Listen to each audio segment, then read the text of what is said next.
The show starts in 10, 9, 8, 7, 6, 5, 4, 3, 2, 1, go. In a world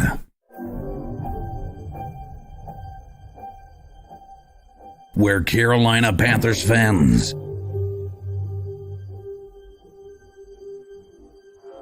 have an insatiable thirst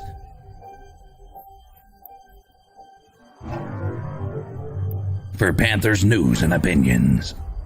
Panther fans unite! My name's Tony Dunn. Cody Lashney, how you doing? TK's in the house. How you doing, my friend? The Stat Daddy. But I think Derek Brown, hey man, he deserves that dab on him pick. Dab on him, Phil Snow. Dab on him. All the same, yeah, 100%. We can just Mine is going to go to the fullback. I'm going to dump on the Richie guy. Dab on him, Shaq. I'm going to put the towel on Matt Rule. Y'all took all the good ones. Only one post-game roars ferociously.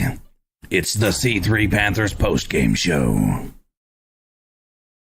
What is up, Panther fans? It's your boy Tony Dunn, a.k.a. The Professor. It's the C3 Panthers post-game show. The Carolina Panthers go to Los Angeles to face the Rams and fall 24-10 in a game that brought us Wilkes' debut, Christian McCaffrey's unnecessary but bountiful renaissance, and Robbie Anderson's exodus. All of that happened today, and the Panthers, I guess, still fell, which kind of sucked. But not the worst, because there are some storylines to talk about. The 24-10 loss is not all a loss. And we're going to figure out how it's not. My name's Tony Dunn, and my wheelman, Cody Lashney. Welcome back, I guess. We're back here again. Brand new coach, same old Carolina Panthers. Our offense comes out, and Christian McCaffrey's running mean, running angry in that opening first half. And then we just falter, man. It's like a tale of two halves. They did not trust PJ to throw to absolutely anyone, and you can see why. He was not good. And yeah, man, it's really looking like the Carolina Panthers might possess the number one pick in the draft. But if that's true, that means you're going to need the C3 Panthers podcast now more than ever before. And Tony, we're going to do this like we always do, with the very best damn Panther fans in all of YouTube. You know them and love them. It's our guys, Drew, Alex, Mex Pro, Os Dog 316, Blackthorn, Chris Simeon, Civic 704, Cyphera, David Screws, Jade Thomas, Joey the Blind Panther Esquivel, Jermaine JP Shepard, KV73s, Nick Cartoony, Panther Gal, Panther Pickle, Roosevelt Mongo, Y-Bid Jordan, 10 Tizzy, and Tim Estes. Tony Dunn, there's a reason these names are getting longer, because we're hitting our stride, baby. Ain't nothing to do it but to do it. Let's roll. The number is 252-228-5098. That's 252-228-5098. We'll be rocking with you guys as you bring us your opinions on today's game. Is Christian McCaffrey, or is he being shopped, and was today, I guess, his moment on the auction block in a certain sense? Dante Jackson, bad, great, and the same. Hurt as again.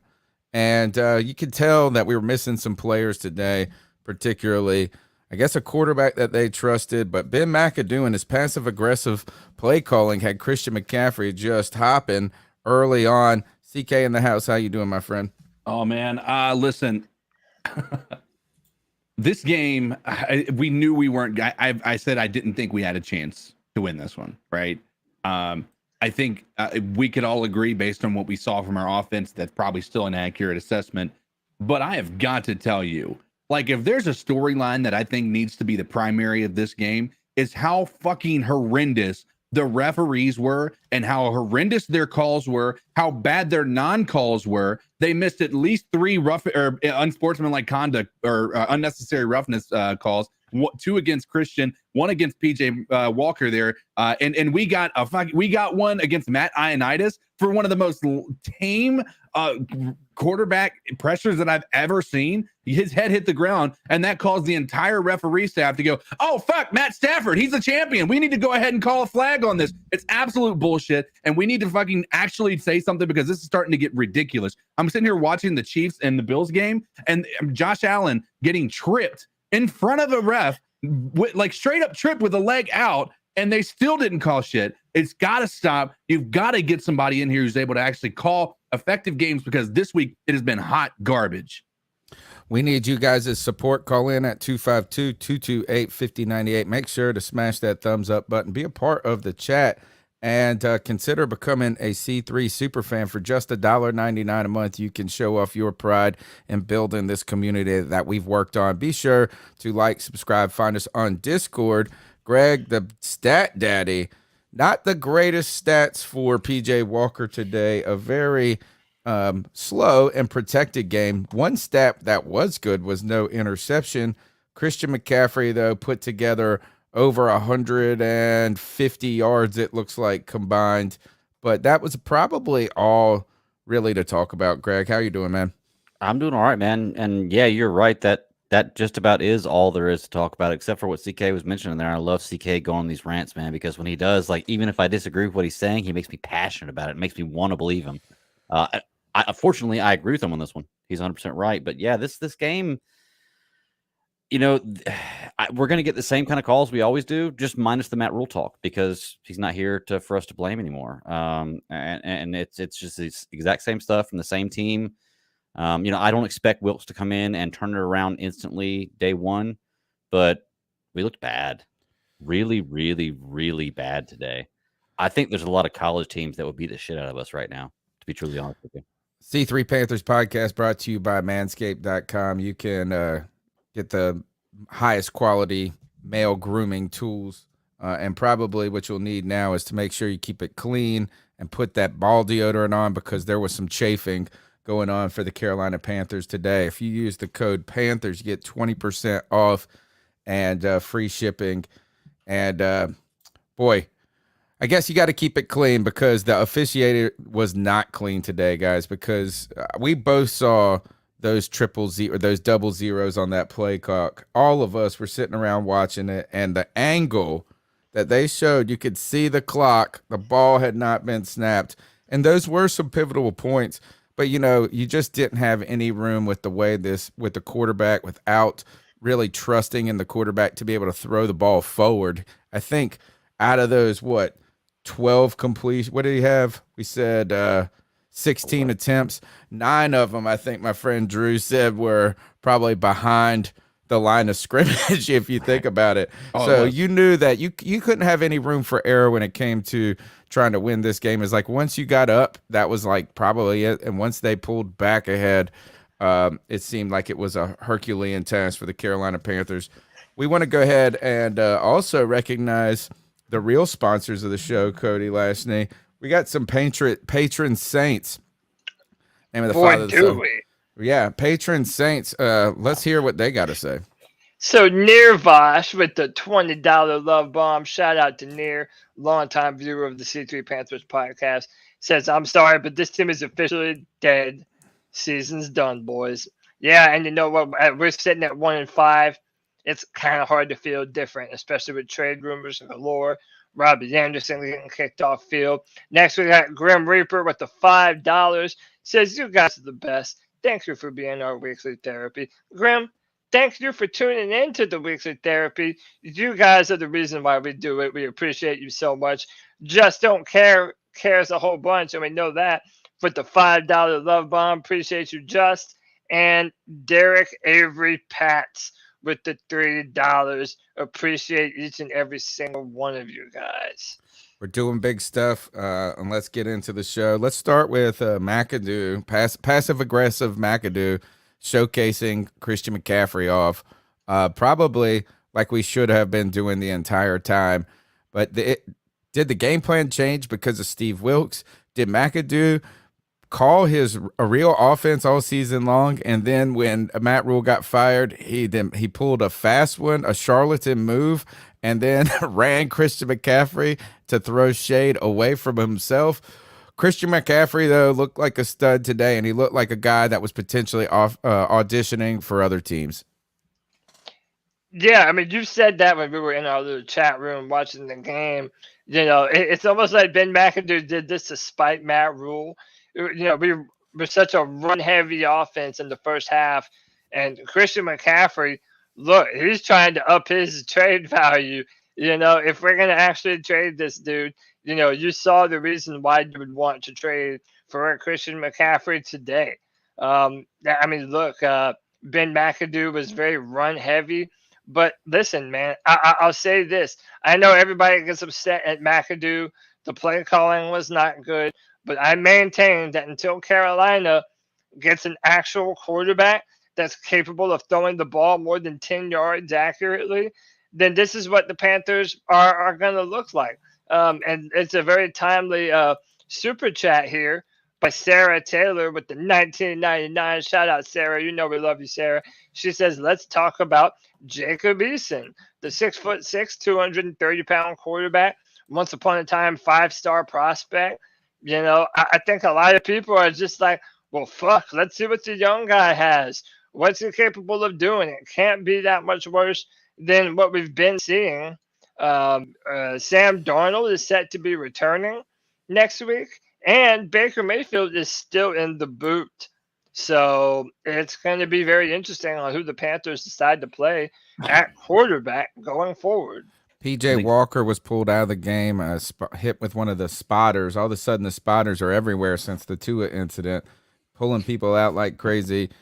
He left the game past the concussion protocol, but still did not return because of a neck injury. Jacob Eason came in and was kind of slinging it around a little Bailey Zappish. No, not really. Hey. He completed like one pass. But can I say ahead. something about the PJ Walker thing real quick? Please.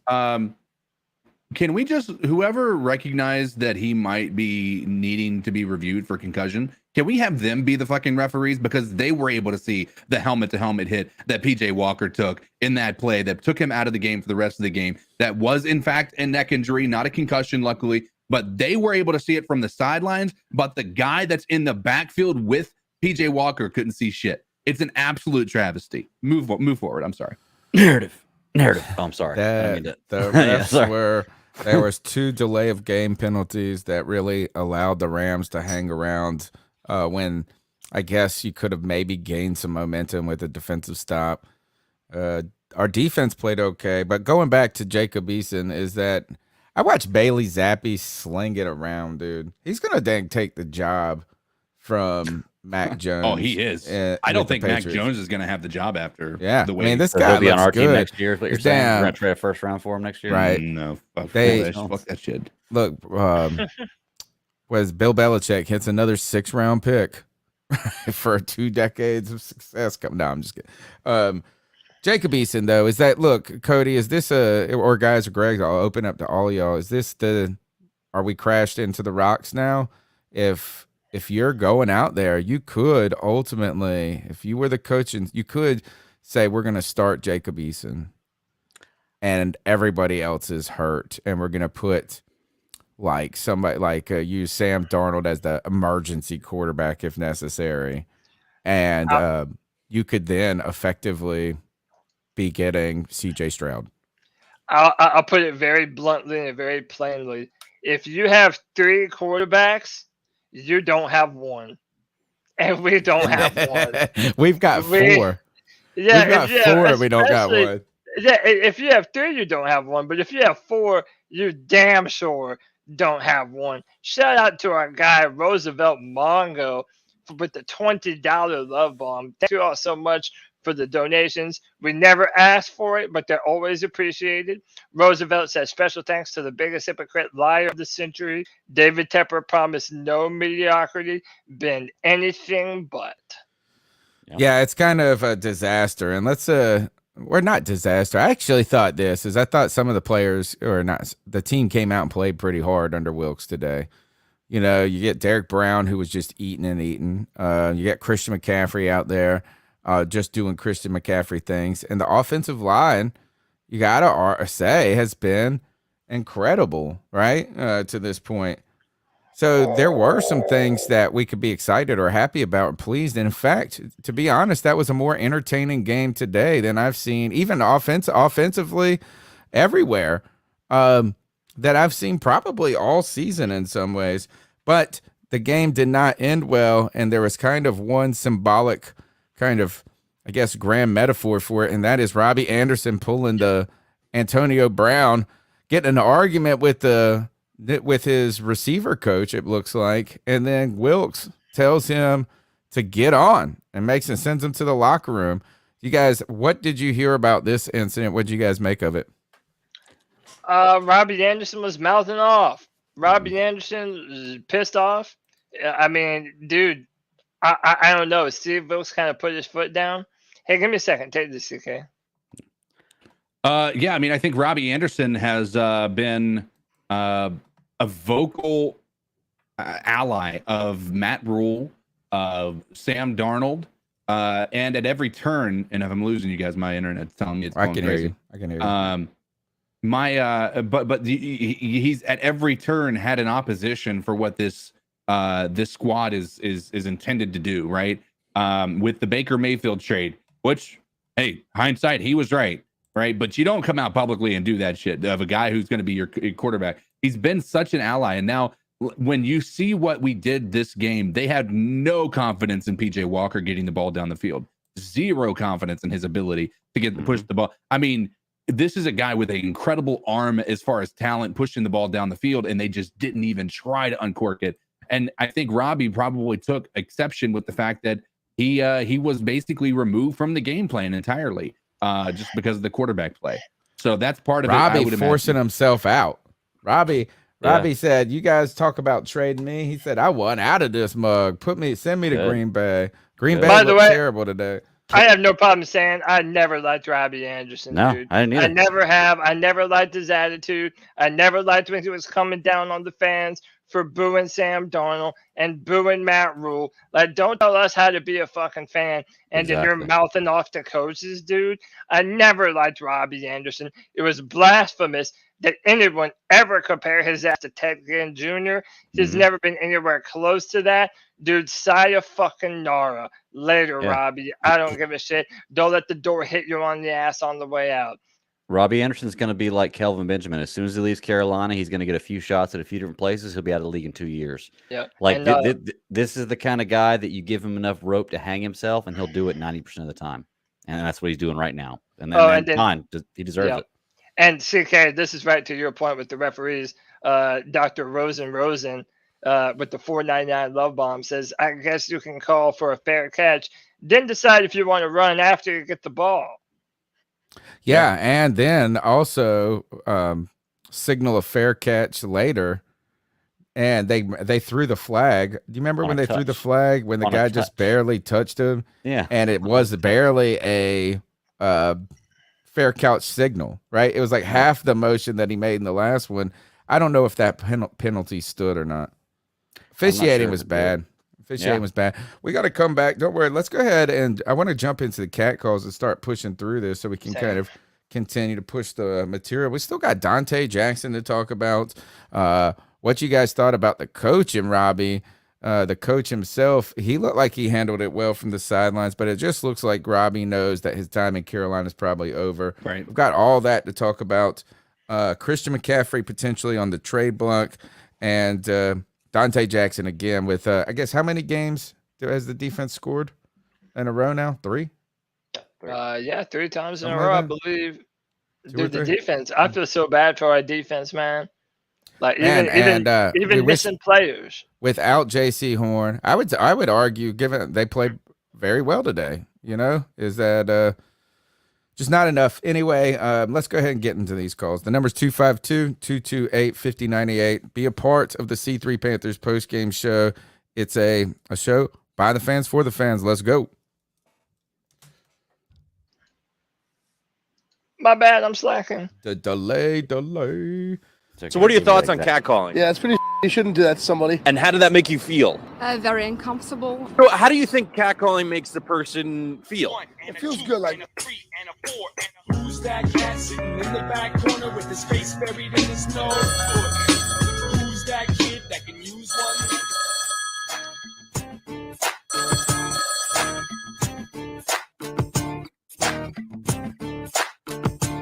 Try free for all. Unfortunately, I'm at a range in Alabama shooting guns and machine guns. Lots of fun. I'm hoping to hear that we're not going to be trying to trade the farm for a couple of picks, because look what's happened to a couple of teams that traded away their talent and they got some picks in return and they all flamed out. I want to hear what you guys think about that. Also, we'll have to see. I want to give him fair shake, Steve Wilkes fair shake, because I think he can get an awesome offensive coordinator that'll probably do exactly what we need. Some up-and-comers. Want to see? Hope to hear from you guys later. All right, man. Appreciate the call. AU Link wondering, and really we're going to have to ask this question in just a moment, is at what point now, I guess this pushes us to 5-1, right? 5-1 makes us, I guess, prime 1 and and slate. 5. 1 and 5. Yeah. Yep, sorry. Yeah. Definitely not what- 5 not and 1. 5. Yeah, 5 and 1 and different story, 5, yeah. as I'm thinking, I'm trying to think, are we the low? Like, I was trying to think of how many losses we had. I knew Somewhere we in only the had one win. multiverse. You know what I'm saying? Somewhere in the multiverse, we're 5-1, but this isn't the universe. But, you know, that puts us primed for the number 1 pick is what I was going for there. Let's go ahead and push on to the next call. The number is 252-228-5098. What's going on, C3 Podcast? This is D from Sanford, North Carolina. What's up, my man? Loving the defense. I felt like the defense played well. It's a bummer about Jackson with his ankle, but with us not having the ability to even throw the ball down the field with PJ, our hands are tied. I mean, I like the fight, but what the heck is going on with Robbie Anderson? This is like a preschool Antonio Brown meltdown of last year. I mean, like, I don't understand it. He should understand PJ is not going to get that ball down the field accurately unless they're going to throw him some screen passes. But at this moment right now, Robbie Anderson is now the kindergarten version of the Antonio Brown meltdown. All right. Love y'all guys. Keep pounding. Do you I'm think out. Robbie was just truly upset with his role in the game? Like, what'd you guys think? That Robbie, you were going to all of a sudden be the number 1 star in the offense after your boy, Matt Rule, Uncle Rule is gone? And why'd you think you would even be the feature? It could not just have been him being upset with his role, which he has been in the past. Robbie truly thinks he's a good receiver. He got paid as a good receiver. I mean, he had 1,000-yard season. Like I said, he's the Josh Norman of the offense. You know, he had one good year, he got paid for it, and then he shows what he really is. Like Robbie's one of those guys who would lie to you, but you can't be as mad at him because he truly believes his lie. Like he doesn't think he's lying. Like he really does think he's that guy, and the numbers don't show it, and that's what it is. And maybe he just got a reality check today. Do you think it was enough to ask him to leave? Like, Yes. I mean, Yeah, okay. yeah. I mean, his coach. If you're gonna start a fight with the coach, like as Steve Wilkes, somebody that just came into power, dude, you have to lay it down and be like, no, you ain't about to start fights with the coach just because you're not being played the way you want to. Get the fuck off the football field, man. And look, listen, 2 things can be true, right? Robbie is an overrated wide receiver, and that no receiver is going to thrive in this offense with the quarterbacks the way they have been. Like I said, if you have 4 quarterbacks, you don't have not a one. And no one's getting the ball consistently. And he decided to be unprofessional about it and fucking wanted to start fights and shit. And I have no doubt that he's not being targeted as much as he should. But, dude, so is DJ Moore isn't either. No other receiver on this team is getting their fair amount of reception. So it's like, dude, you're so far down the totem pole. I even wonder if it has anything to do with the trade rumors. I mean, they were saying during the broadcast that the Panthers were listening to calls for CMC. So you have to assume that Robbie knows that they're shopping him too. Maybe he wanted to put on a better performance today, so that way the Panthers are more likely to trade him. if they're able to get a better offer for him. I don't know, man. But either Well, way, he to didn't me, have it's a some single sucker catch shit. today. Right now, the way it panned out, Christian McCaffrey, 7 receptions, 89 yards. Ian Thomas, 2 catches, 22. DJ Moore, just not on his way to another 1,000-yard season. 3 catches, 7 yards. Chuba, 1 for 1. Shi Smith, I think, had 2 targets, no catches. Terrace Marshall Jr. with a big drop, too, at one moment. So, look, nobody was getting work except for Christian McCaffrey, and he got 0 work. Let's go to the next call. It's 252-228-5098. What's up, C3? What's up, C3? Is Noah here? No, the game's not over yet. We got, like, in the fourth quarter. We got, like, 8 minutes left. LA just scored. Oh, man. It sucks to be a Panthers fan. But, the team do look good today. I mean, it looked like kind of like a brand new team. But, Robbie is just, Robbie, man, and funny. But, My kid's calling him funny. he probably won't get traded. And, He is gotta, doing a like, press conference. Oh, let's go Stop to it. running the Here, ball. let's pause this conversation. We have to stop. We're coming back to it. I see it right now. Yeah, I'm gonna put it up. Actually, I'll play the call until you. Oh, here we go. Robbie Anderson. Let's see what he's got to say. Yeah, I decided that this would be, the best decision that I feel the best for me. So appreciate y'all. Oh, what did we miss? What did he say? Did he quit? That's what it sounds like. Is he saying he's retiring? Whatever he No, made. I don't know. Oh my gosh, how do we not get that? Can we? Tell me. Yeah, I make my own. We addressed it. Amongst Let's see. We can go back. He's not retired. We addressed it. Let me see if I can find it on YouTube. Oh my goodness. Play Noah's call and I'll find it. All right. Not running the ball. It's like so like people. I think people can tell like what we're doing. I can, but like, oh my gosh, just we keep running the ball. You're not getting no type of yards out there. It's just we only had 1 touchdown, and that was from Dante. I think his name's Dante. That scored on the pick 6. I mean, it's just, I don't know. I think CMC, he probably gets traded. But yeah, keep pounding. We got a long road ahead, and I just gotta say, great job to Steve Wilkes to, look better than Matt Rule. Keep pounding them out. Love the call, Noah. You're always welcome on the C3 Panthers podcast. Always brings a great perspective. And David Tepper, I feel like you need to take little Noah to school tomorrow because of that. You can hear in his voice how the way we feel. Let's see if we can hear for this Robbie Anderson press conference via YouTube. Yeah, my job is, and I'm here to do all I can to help us win. It's 3rd down. I'm being taken out the game. I don't think I should be okay with that. You know what I'm saying? So I made a comment. It's money down. Why am I being taken out? Because you're not a money player. Why do you think you're taking out? I have no idea, But, one thing I do, and I always stand on and continue to do, is I give my all in everything that I do with this game, I don't play this game for money. I don't play this game for fame, things like that. I play this game Your contract says otherwise. You know what I'm saying? And regardless of what's been going on the past week, I always keep my head down and keep working, So all I want to do is help us win the Super Bowl. And that's all I want to do. Win the Super Bowl? How about win a game, Robbie? So I'm never going to belittle myself from that aspect or let my character be diminished and be misunderstood, because that's really all it is. I'm glad he's not going to belittle himself from that aspect. Or misunderstood?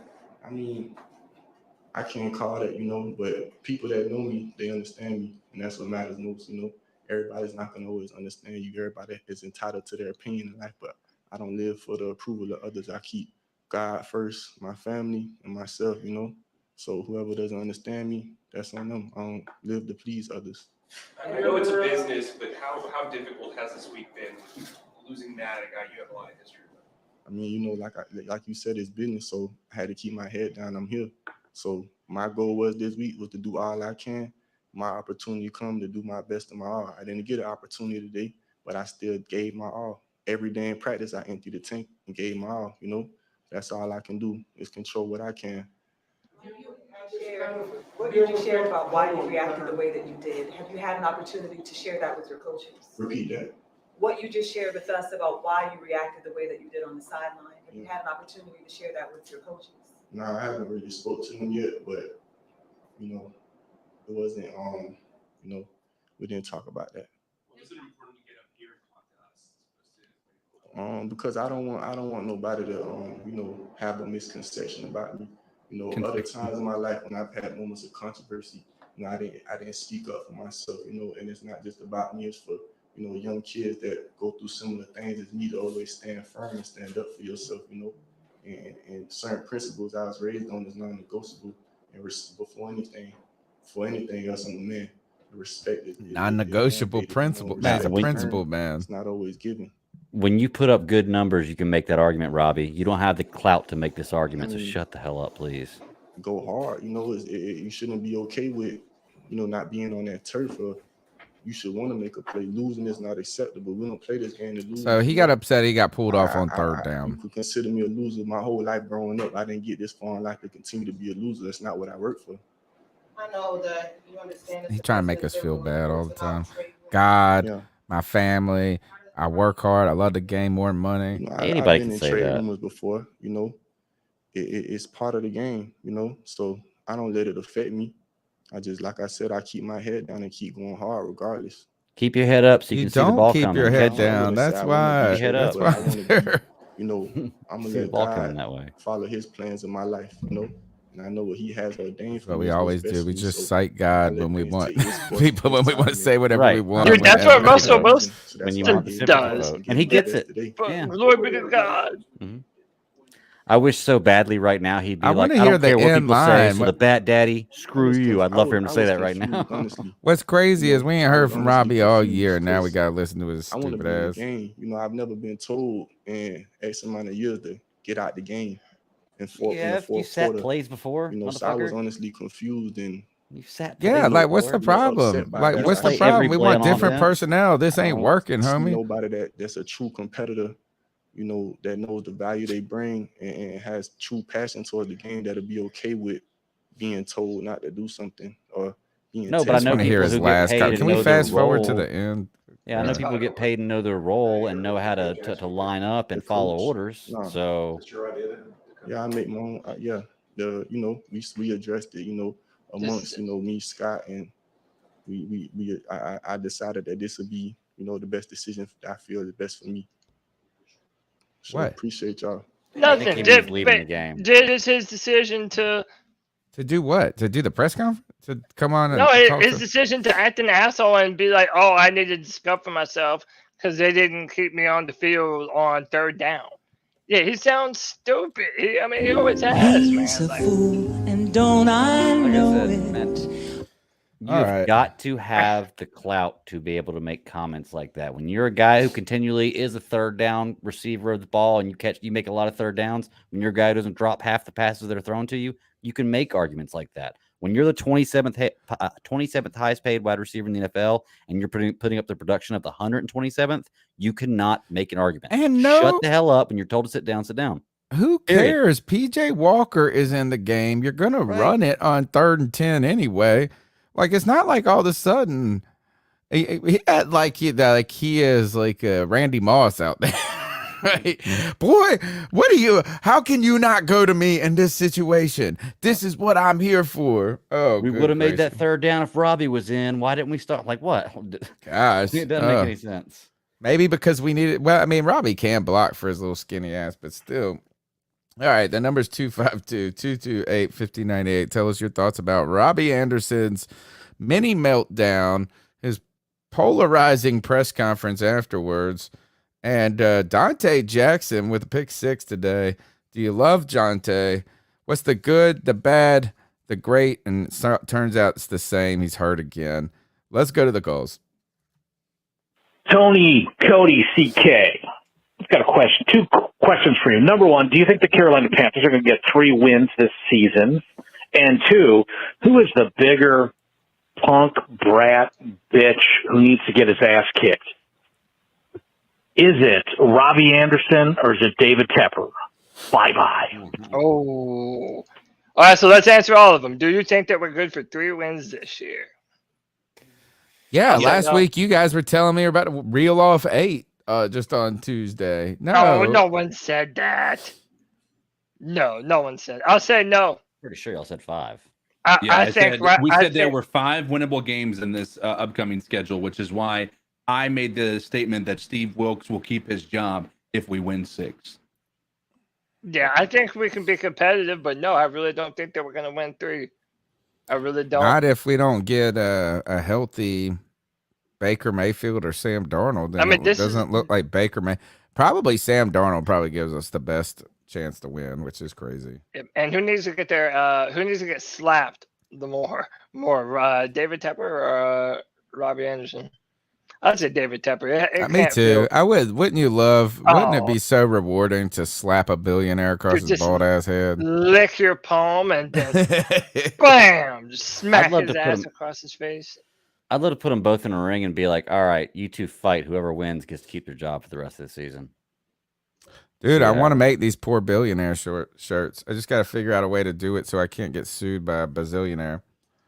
252-228-1598. Next call. What's up, guys? A lot of people are so excited to see PJ Walker. Oh man, that's the reason everybody says he would not have been in the league if he went from that role. And after this season, he would no longer be in the league. The first 3 quarters of the first quarter was exciting. After that, that did nothing. First 3 quarters of the first quarter. That did nothing. That's that Where was core, man. Brian Burns today? Was he inactive? Because if he was on the field, he was still inactive. I know they weren't going to win this game, but I up to this officiating crew, man. The NFL officiating in the whole is just absolutely garbage. Absolutely garbage. Or Robbie Anderson, good riddance. Steve Wilkes showing why he was given the walking papers from Arizona after one season. Oh gosh, the dude's a loser. Catching strays. Yeah, but you can't expect him to turn around. Come on. I love Ron Rivera when he was here, but he's got the same loser mentality as Rivera did. Not playing to trying to win the game, but playing not to lose or not to get blown out. He played to win the game. You don't play to let's try not get embarrassed here. Yeah, he's a loser. Next. So what do we feel about essentially not trying to be more aggressive and just running the ball when you're down in the fourth quarter and just there's no life and they're still just gonna run. It's like they didn't even want to win. But they had a guy they didn't even have PJ in. Yeah. So really, if you want to get 8 yards, honestly, if you truly want to win, running the ball might be the only way you could win. You know what I'm saying? What are you really going to throw a pick? Oh, I mean, he threw a damn pick in the end zone already. Yeah. Hey, what do you want to do? Hey, but before I let you go, Greg, Michael Davis with the $25 love bomb. Again, we thank you for the donations. They're always appreciated. Get the message to Robbie that I'm hiring laborers currently. He'd do just fine hauling that rebar for the crew. Starting pay is $14 an hour. And you know what? That's a fair offer. Shout out to Michael Davis. That's a good guy right there, man. Just trying to look out for somebody who might be needing some work sometime soon. Yeah. Or to remember you're a millionaire so you can act like an adult. Go ahead, Greg. I honestly forgot what I was going to say. Okay. All right. Well, I remembered what I was going to say, and that was next call. There you go. Podcast brothers, how y'all doing? What's up, Gene? Man, this was a hurtful game to fucking watch, man. I was happy that Dante Jackson got that interception and ran that shit in. But after halftime, man, we just played pretty bad, man. And I'm ready for this season to be over, man. I don't fucking get it, man. We're on a fourth string fucking quarterback, man. PJ went down, then Easton came in, and we were right there. That's when you run the fucking ball. Why the living hell are you going to pass in the middle with all them people in the middle? You don't do no fullback passes, no screens, no tight end passes, no nothing. You going to throw in the damn middle? What the fuck is going on, y'all? Yeah. I mean, I'm at the point now, we need Cam back, man. Let Cam come to the team. Y'all hear me out now. Come to the team. Let him learn the damn playbook for like a week or 2 weeks or whatever. Let him ride the bench. Let him go to the games and shit like that and put his ass in, man, because this year looks pretty bad, man. It really does, man. Give me your thoughts on that. Mm-hmm. Keep pounding. I tell you one thing is this honestly was one of the most entertaining games of the season for me, if not maybe the Browns game in the fourth quarter because the comeback, kind of the comeback, and you almost had the win there. Mm-hmm. But this honestly was a game where we had a moment of excitement as Panthers as they came out and took a lead. You see Christian McCaffrey getting work done. You see the defense getting out there. Mm-hmm. And I'm really trying to argue that this is the best performance we saw all year. And then I remember we scored 3 points on offense. Right. Right. Think about that. Your touchdown, yeah. best performance, arguably, in my opinion. I don't know how you don't have to feel the same way I do, but I really am like, hey, this ain't the worst game I watched all year. Mm-hmm. And you remember that there were only 3 offensive points scored. That means you're having a terrible, terrible year. Yeah. Real quick, George the Blind Panther with the $5 love bomb says trade Robbie. Appreciate you, Joey. Go ahead, Greg. Can I just ask everybody in the chat and calling in? Can we just give Wilkes a break? Give him a chance. Look, if I'm driving a car, if I get in the front seat of my car and it won't start, if I give my keys to my wife and ask her to go start it, it's not doesn't mean that she's a worse starter of the car than me. Okay, we gave him chicken shit to start out with. Like I don't expect him to come in and turn And make the chicken team salad. around. Yeah. And I wouldn't eat that chicken salad. I wouldn't expect him to turn the team around. Like I was fully not expecting him to come in and win, go on a 9-game winning streak for us. So let's give Steve Wilkes a break. And 2, I wanted to ask, we are on our fourth string quarterback. We did get blown out. Is our offensive line better? We're on our 4th string quarterback, 3 of them because of injury. Like, is our offensive line really better? Yes. Well, last 100. year we got players injured, and we said you could play behind our line for 3 How many plays. sacks did they have? I wonder how many sacks they had today. Enough to injure PJ Walker. Right. You know? You guys said it was a legal hit. The number's 252-228-5098. Next call. What's up, C3? This is your boy Nick Hedden. Just a quick comment on today's game. I feel like we're doomed, man. I did have a little bit of ray of hope.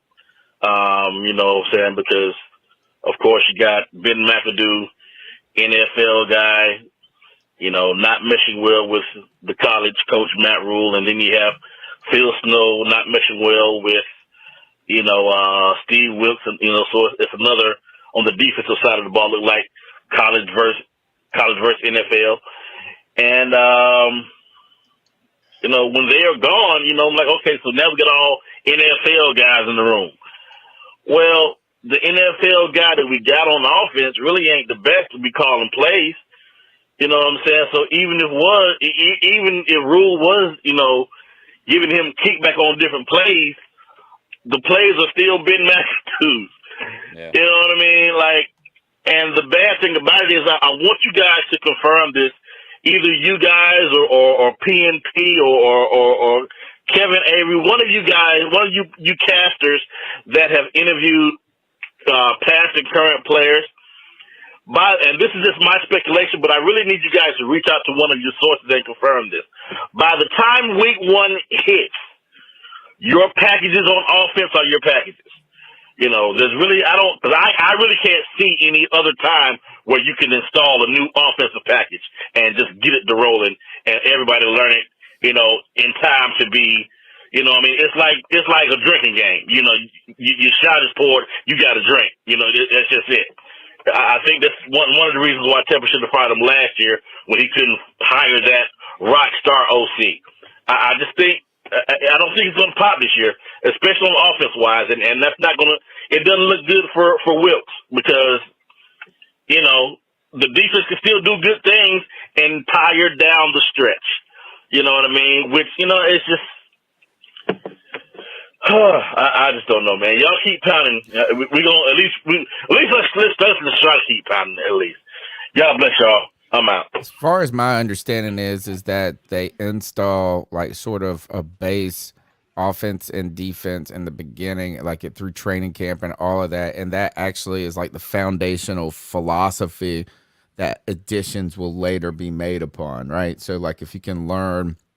It's like cooking. If you learn, well, God, I'm using a Jonathan Stewart analogy, but if you learn the science of like these 4 things, how they work together, we can then introduce more complex versions of those recipes already later on throughout the season. So, like offenses never show everything early on because you can't also teach everything all at once. It's too much. It's too overwhelming. If you say, here's everything. So you say, here's 40% of it. Then we're going to phase in this 10, this 8, this 5% later and really add some like garnish to this offense. So I think that's how it works. Robbie Anderson continuing to dominate the headlines as I look over at the Twitter and the Panther reporters are reporting on Robbie Anderson. I like this. Steve Reed says, where'd it go? Is that he said the decision to give Robbie Anderson a contract extension was questionable at the time, and now it's looking even worse. I think that's an apt way of saying this. And then I like this, guys. I want to read this tweet. This is direct quote. I wonder how Joe Person wrote this down. Like, I wonder how it, like, I wanted to see his face and his brain mind meld as he wrote this down. It's a direct quote from Robbie Anderson.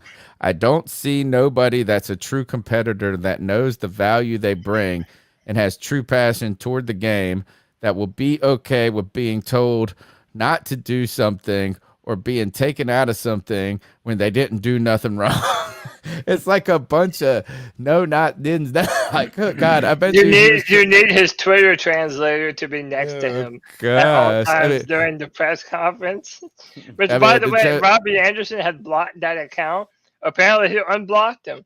So now he's back to being able to see Robbie Anderson. Good. I mean, he should hire him. As his PR guy. That's what he should. He should actually take all of his tweets and just send them to him. I know that's ridiculous. All right.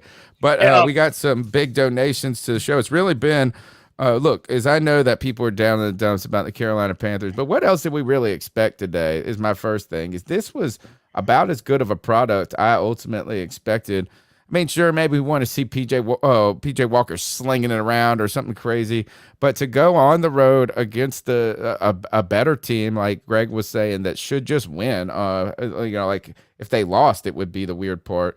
Only lose by 14. Only. It's like this is like kind of not the worst game we've played all season. So we appreciate you guys sticking around and supporting the show. We got some super chats to read out. It's been a generous show from the contributors, from the patron saints. Who we got, Cody? Yeah, Bill Daughtry with the $5 says game was dry until they pull fan from the stands to quarterback. Boring, even live to watch. Shout out to Bill Daughtry for the $5. Then Jarrett Cole with another $5 says the way CMC plays, trading him for the number one pick is ours to take. We appreciate you so much for that. And, listen, we've got a bunch of people in here right now. And it's that time. You already know what time it is. I mean, yeah, you look forward to watching the Panthers. Fine. Okay, maybe not much this season. But then you look forward to us even more. And you're like, man, I need this post-game therapy session to soothe my soul. But even more than that, you bring your little ass here to get shamed by the voice that makes them moist. CK, talk to him, Big Papa. Ladies and gentlemen, you have watched some of the worst offense in the history of the Carolina Panthers. We are on the road to potentially being the number one pick in the NFL draft for 2023. The future is bright, but you come in here to maybe stew a little bit, maybe enjoy your therapy session with us, the C3 Panthers podcast, but you haven't hit that like button yet? I have one thing to say to all you absolute freaks. Subscriber shame.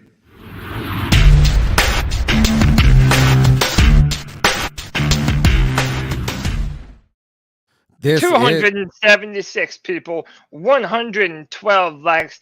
Hit that like, hit that subscribe, hit that notification bell so we can whoop up on that YouTube algorithm and let them that the C3 Panthers podcast reigns supreme. Get notified every single time we go live. If you've been following our channel in the past couple of days, we have been uploading content after content after content. We interviewed Jonathan Stewart last Wednesday. And man, that was a big time interview. We appreciate Jonathan for doing it. Subscribe to the C3 Panthers podcast, and we're going to be here for you even when times are dark. Tony, shame on you guys for not smashing the thumbs up button more. Good gosh. I mean, I usually get ready when they pull the subscriber shame out. I go, oh, that's good. 278 people, only 100 something likes. Come on, let's get that going. It's getting better. We're up to 122. Hit them likes, people. Come on. It's for free. It is free, as C-Dog says. Let's go to the next call. Oh, Cast Brothers. This is G. Cavassier again. Man, what the fuck is up with Robbie Anderson, man? What the hell is wrong with this damn dude? I don't think he got one catch in the fucking game, and he's going off and the wide receivers coach, and the head coach kicked him out, man. I think he's gone, man. I think we bought the damn. Man, we appreciate the call, G. We always, we've been talking about the Robbie Anderson. It is dominating the headlines right now. We want to hear your thoughts on Robbie Anderson going forward. Is he going to be a Green Bay Packer? Is where I think he could wind up. Did he help his trade value? Did it hurt his trade value? Carolina Panthers have to be ready to ship him out, but you have that contract part to deal with. But there's other people to be interested to see if they will continue with Carolina. That's Christian McCaffrey, and some people have even said Brian Burns is on that potential trade list. The number's 252-228-5098. Let's go. What's up, C3? It's Anthony. What's up, Anthony? Man, that was really bad. I mean, I don't know what you guys saw, but not scoring an offensive touchdown, it's even below Matt Rule's standards. I don't see us winning a game. I mean, I really looked at this Rams team as a vulnerable opponent, someone that we could really get a good grasp on as to what our season is going to look like. Well, now we know.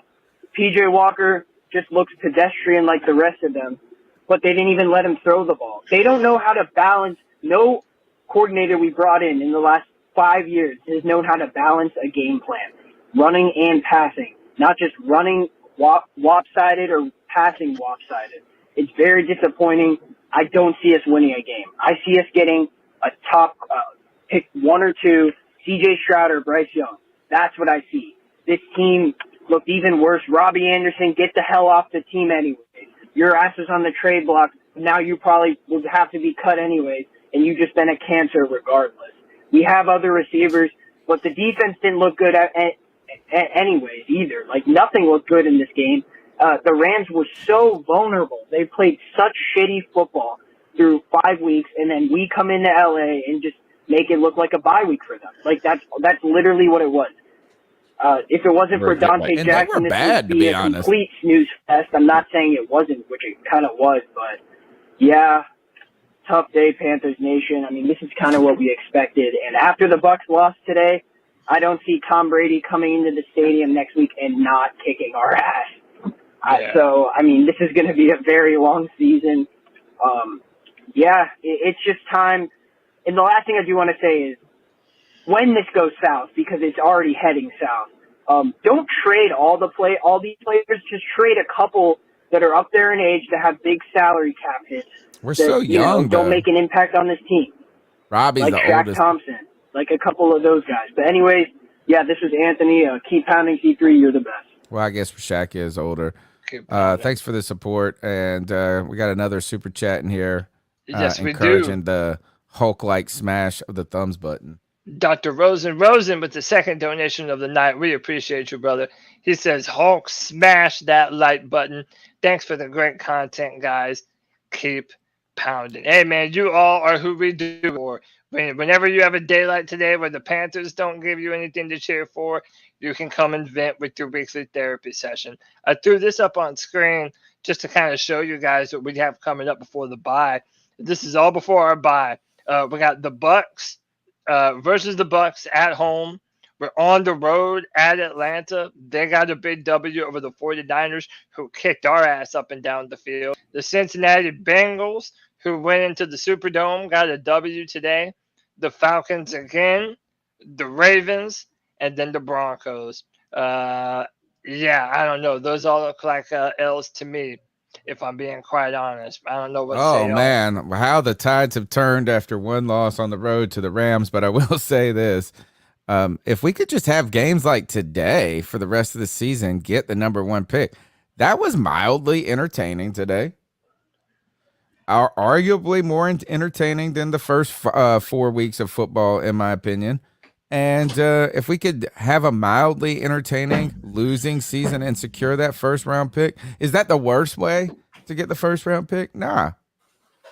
No, I mean, look. Is there a good way to get the first round pick, though? So, look, the dream scenario is that the Carolina Panthers trade absolutely no one and we get the first overall pick.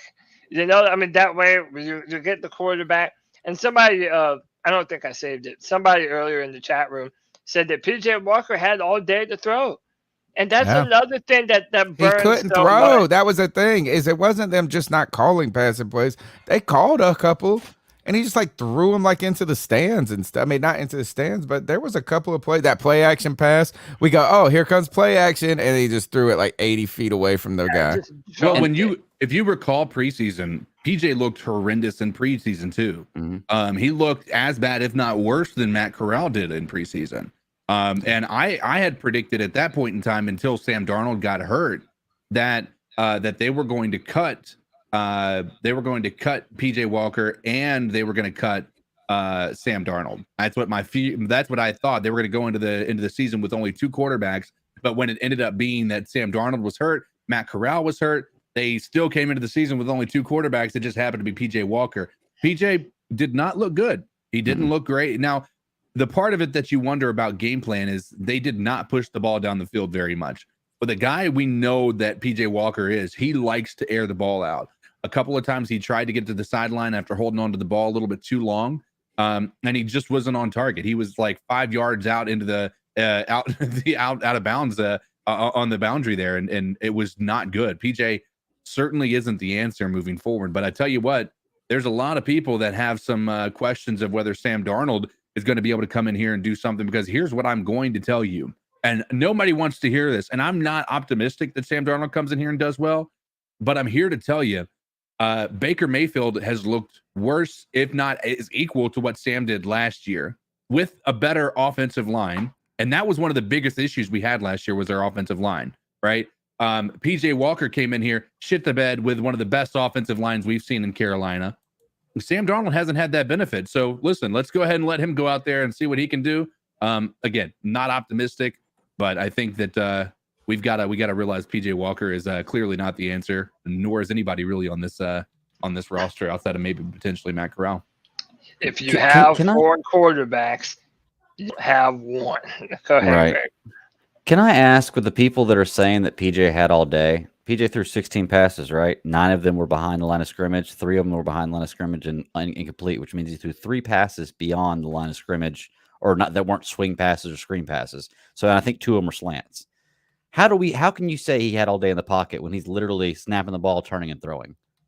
There's no way you can determine, he had all day in the pocket. He spent 1.5 seconds in the pocket all day before he threw the ball. So, I mean, I don't think it's a fair argument to make. I think that if he had dropped back 15 times and thrown down the field 15 times and you could see he had all day, then you could say that. But with the way he threw the ball, there's no way you can determine that he had all day in the pocket.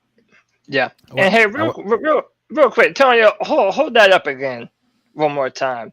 because do something cool. If you all get this video, let me put you on full screen right quick.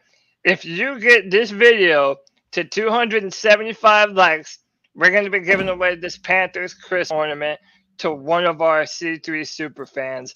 To anyone that has hit the join button for $1.99 a month. We've been giving out prizes, and we wanted to give back to Panther fans. Hit that like button. Get this to 275, man. Come on. You can all do that right now. We're at 305 viewers. If everyone hit that like button right now, we'll give away a Panthers ornament. How about that? Sounds good. Early Christmas. Look, I'm telling you guys is that this is the way to get a quarterback next year.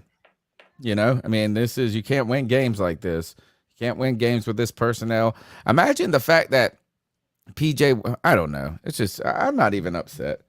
I am not even upset at all. Like, this is exactly, this is better than expected. I thought that the Rams were actually going to be good. The good news is the Rams were bad today. And that made it so it wasn't like 40-something to 10. Let's go, or 40-something to 3. Let's go to the next call. Hey guys, Chuck from Elizabeth City, aka Carolina sports guy.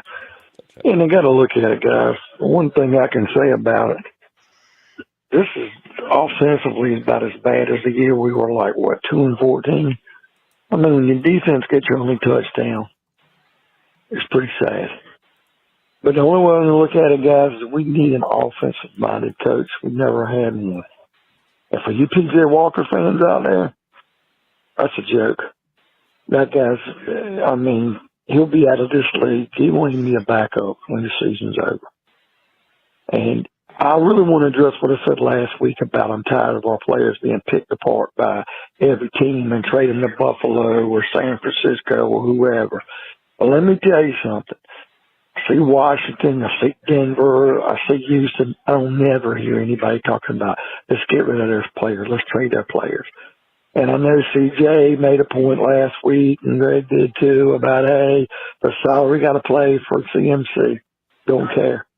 It's about the only thing on the field we had. It was worth a damn today on offense.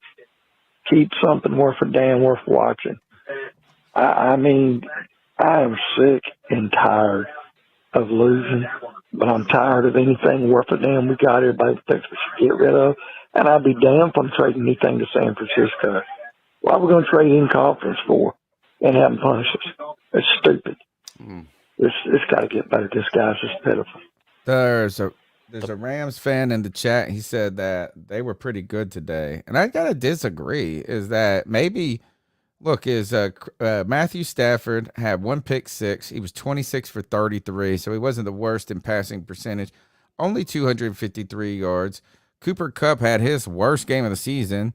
Thankfully, he had a normal Stars game at 7 catches with only 80 yards, right? And no touchdowns. Usually a double.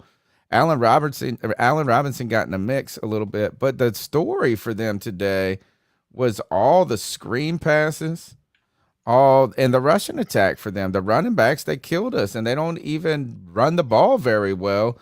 But they even said it in the broadcast. They're just going to screen pass them to death today. And every time the Panthers got in a situation where it was 3rd and 8, what was the one time it was 3rd and 10, and they just ran the ball for a first down. Yeah, could not. It was 3rd and 18, dude. Yeah, there was something ridiculous. Not only could we not stop the run, but also, and CK had mentioned this too when we were in, anything across the middle of the field was wide open. Like anything across the middle, it was just easy for them. Again, it really disappoints me that we're not using these opportunities to get Brandon Smith out there on the field. To me, it's another example of the Carolina Panthers mismanaging their young talent. And if the season's already lost, then why are you not using this time to get your future players valuable reps that they're going to need in the future? Again, it's mismanagement, man. I don't want to come down so hard on Steve Wilkes this early, but man, we need to get our young guys out on the football field, especially if it's going to look like this, because we're not playing for nothing anymore. We're playing for the number 1 overall pick. The fans know it. The organization knows it. Play our young players. Next call. Hey, C3 family. Panther fan 2222, a.k.a. Panther Willie from Greensboro, North Carolina, calling in. What's Man, up, this Panther team Willie? sucks. I'm just happy we're on the right course to get that number 1 overall pick. It didn't matter if we fired Matt Rule and made Steve Wilkes interim coach. He's set up to fail. They need to go ahead and get rid of McAdoo, though, because this play calling's horrible. I count maybe like 3 or 4 plays tonight that the ball went past the line of scrimmage. Like, it's absolutely ridiculous. This is supposed to be an NFL team. So what if PJ throws some picks? At least give us a shot to move the ball down the field and get the defenders off of us. Like, this is ridiculous. Everybody like and subscribe. Keep the podcast going. We appreciate y'all. Keep pounding. Have a good night. My favorite call of the night so far. The number's 252-228-5898. Let me just answer Dr. Rosen real quick. If you're on iPhone and the join button doesn't show up, in a Google Chrome tab, go to our YouTube page, but do it. Take off the mobile. So when you look at your URL bar, there's m dot whatever the URL is. Erase the M so that it brings you up the actual HTML, the normal version of the website, and the join button should be there. It's a problem usually on Apple phones. We haven't heard of the same problem on Android as much, and the failsafe is on in the browser on the desktop or your whatever else on your laptop. Let's go to the next goal. Well, adventures into the NFL as a poverty franchise continue. The embarrassment knows no bounds. We're now rolling out a practice squad QB, and we're 1-5. And I don't even know where to begin. You know, like CMC looked awesome, and you're talking about dealing that guy to try to like reboot this franchise.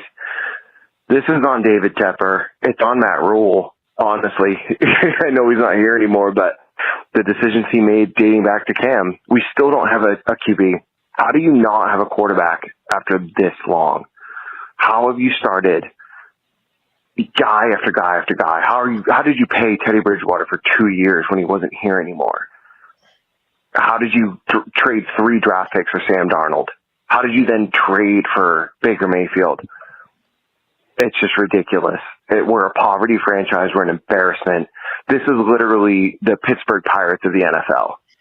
That's what we've turned into. We're a joke.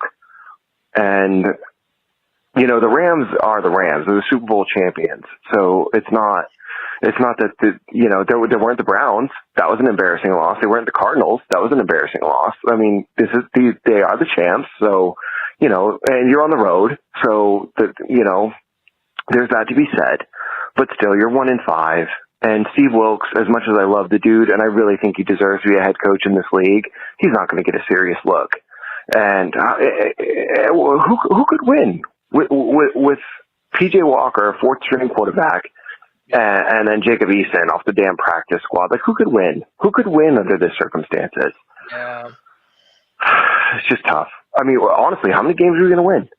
That's the over-under right now. Or if the over-under was 4 wins, I would love to hear from the panel and from the chat. Over-under, 4 wins. Are you over or are you under? All I can say is keep pounding, guys. Keep pounding. And, you know, there's always next year. All right. C3, love y'all. Appreciate you, man. Over under 3? I think you know my answer. Go ahead, CK.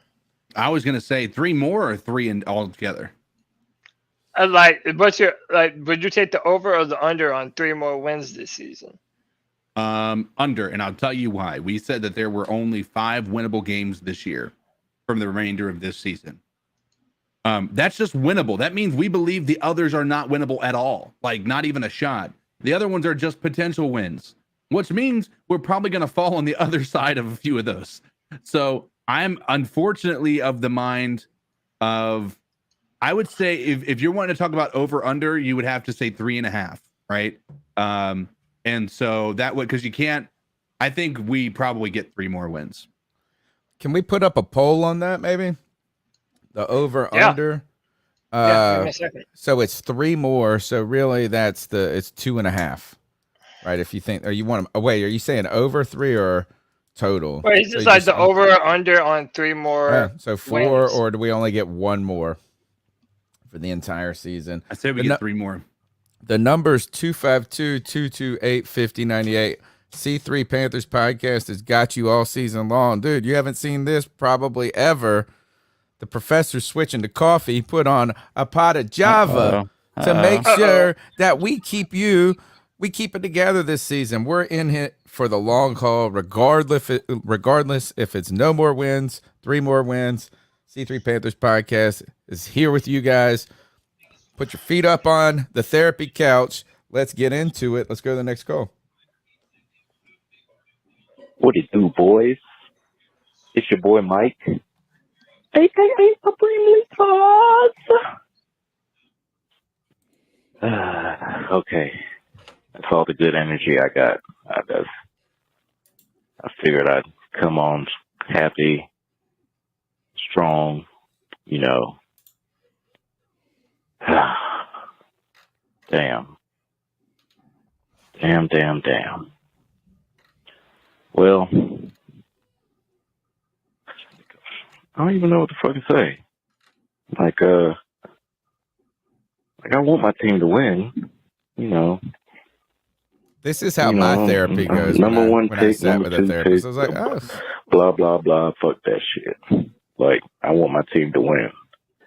And just like always, it was looking good for a while, and then motherfuckers don't want to go for it at the end of the first half. Like, that shit really pissed me off. Like, I could see if it was under 30 seconds, some shit like that, you know, you got 1 timeout left. I get that shit, but this man had all 3 timeouts. I don't care if it was fucking Johnny Manziel back there. You gotta try something, bro. You playing for a head coaching job. It's like Tepper was up. I swear it's like Tepper was up in the booth like, don't you call that motherfucking timeout. We getting this number 1 pick. Don't you call the timeout. Yeah. All right? You kneel that bitch out, and we gonna take it to the second half. Fucking Robbie, man. Robbie's so mad that his stepdad left to the store for cigarettes and beer and never came back. Ain't that a bitch? Sorry, Kev. Old Matt Rule daddy left, and now he want to act a fool. Like, you a professional football player, man. Get your shit together. Like I'm a professional driver. All right, I drive CDL driver. I'm not out there on the road getting out the truck when somebody cuts me off or pisses me off and, you know, doing all that crazy shit, bro. Like, I see why people don't like him. It's, god damn. Keep pounding, boys. That's all we can do. Just keep pounding. Keep pounding. There's some people in this world who really whose dads probably should have left. Probably would have been better off. Yeah, you're not wrong. I put up a poll in the chat. How many more games did the Panthers win this season? 4, 3, 2, or none.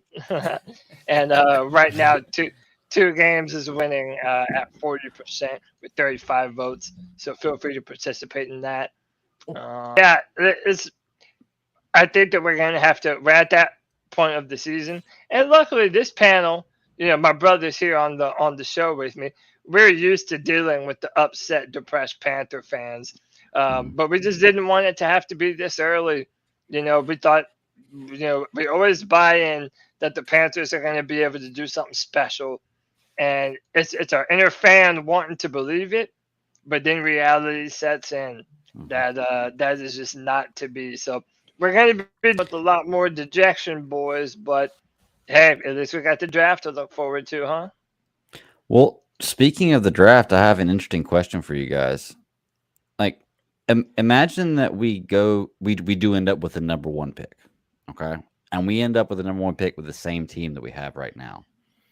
Would y'all be interested in drafting CJ Stroud #1 and then trading CMC to a team that's going to be in the top 5, like the Commanders, Texans, Bears, Steelers, something like that, for like a Will Anderson or a Jalen Carter, or even, dare I say, a Paris Johnson?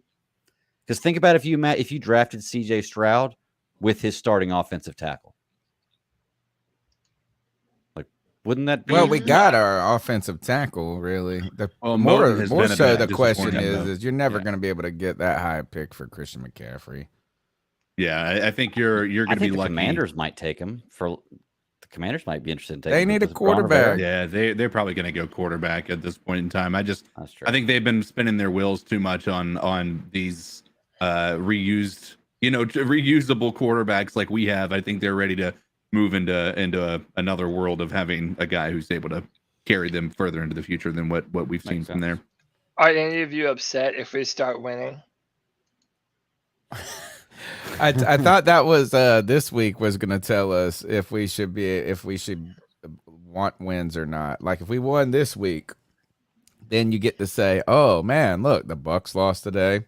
There's still a chance. Yeah. The Saints lost today. Teams rally around Wilkes. Bring back Baker or bring in Sam Darnold. Maybe you could reel off 4 or 5 back in. I don't know. Of course, like I think now is like each week I feel like we ask that question and we kind of the next week go, well, maybe we should win this. We can win this one. And then we all are like, yay, we're not winning.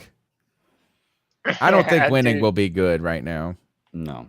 And right now I'm more interested in this is should we keep Fitter or not? Like that's to me is like that. What I'm just most interested in is as the Carolina Panthers. There's no need to swindle away or fumble away a top draft pick to win like we did with Washington that year where we fell back. I mean, we don't even have the coach or nothing. Like having a prime pick is the best possible thing that you could do for a new coach and a new and a new GM or a new regime. So should we keep Scott Fitter, I guess, is the real question.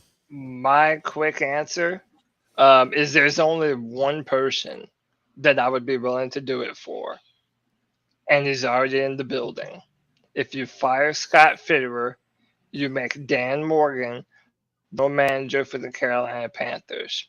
If it's not Dan, he's been in front offices now for like a decade, Greg.